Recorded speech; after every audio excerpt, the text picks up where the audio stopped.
Hello everyone and welcome to my Bachelor Nation 24 channel. I hope everyone is having a wonderful day. Before we begin, please hit the subscribe button and give this video a thumbs up. Prison family reveals what Todd Chrisley was really like.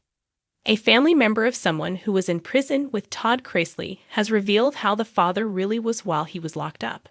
Fans have been dying to know if Todd was nice or if he caused problems while in federal prison. Well, the family of someone who was in there with him has spoken out on Todd's character and how he treated fellow prisoners. There is a lot to unfold and uncover when it comes to this. Keep reading to find out more about this situation. Todd Chrisley does not mess around. Todd Chrisley was in federal prison for about 2 years before he was pardoned by Donald Trump. He tried to stay drama-free while he was locked away. However, he did have to put someone in their place. One of the prisoners was talking badly about Savannah and what she was doing to try and get her parents released.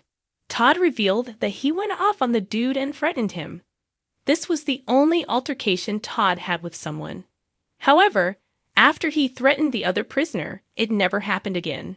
Fans have been wondering if anything else happened.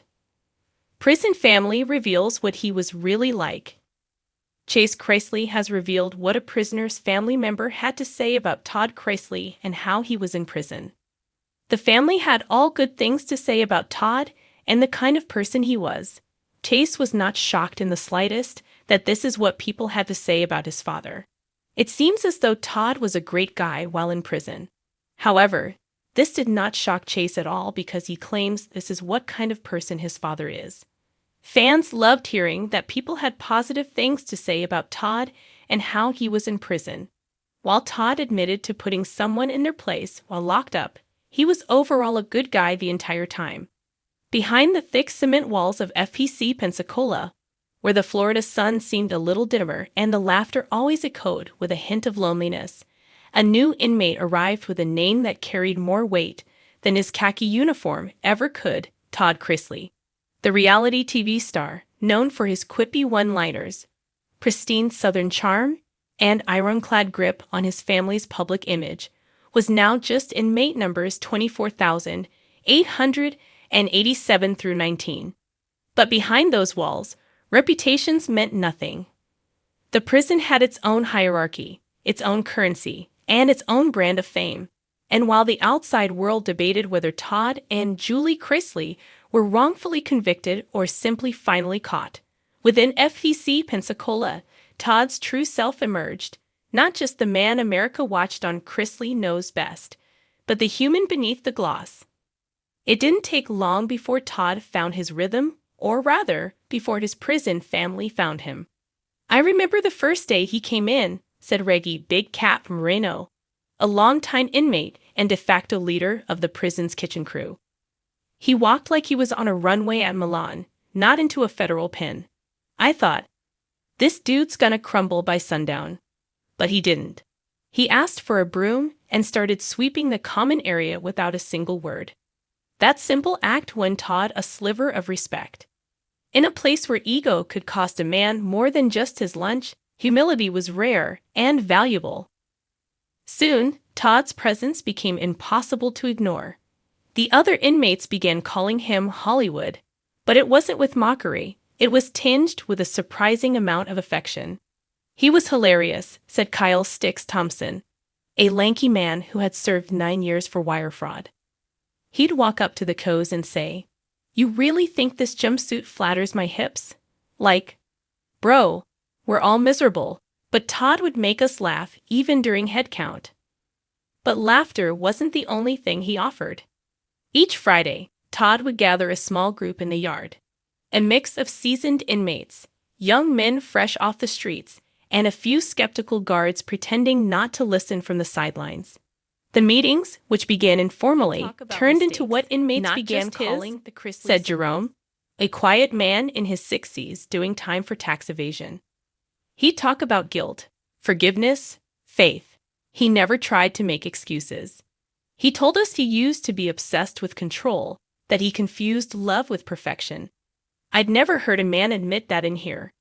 Todd even started helping fellow inmates write letters home.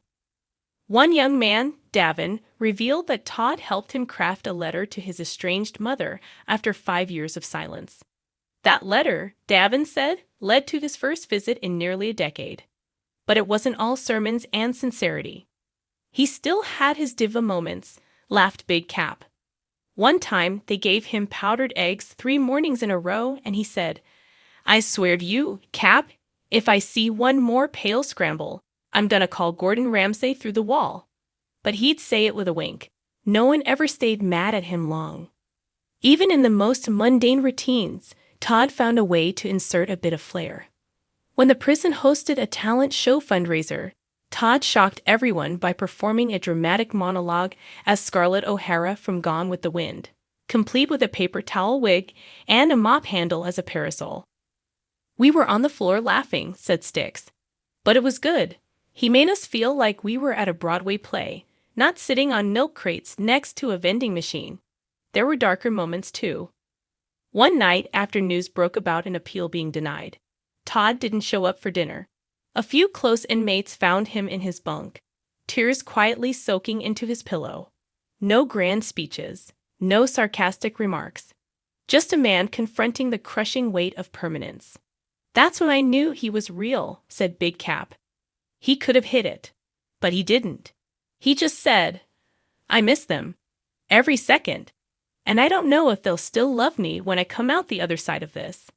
Todd's prison family, hardened men from all walks of life, rallied around him. They reminded him of the good he'd done inside, the hope he'd given others, the unexpected brotherhood he'd nurtured.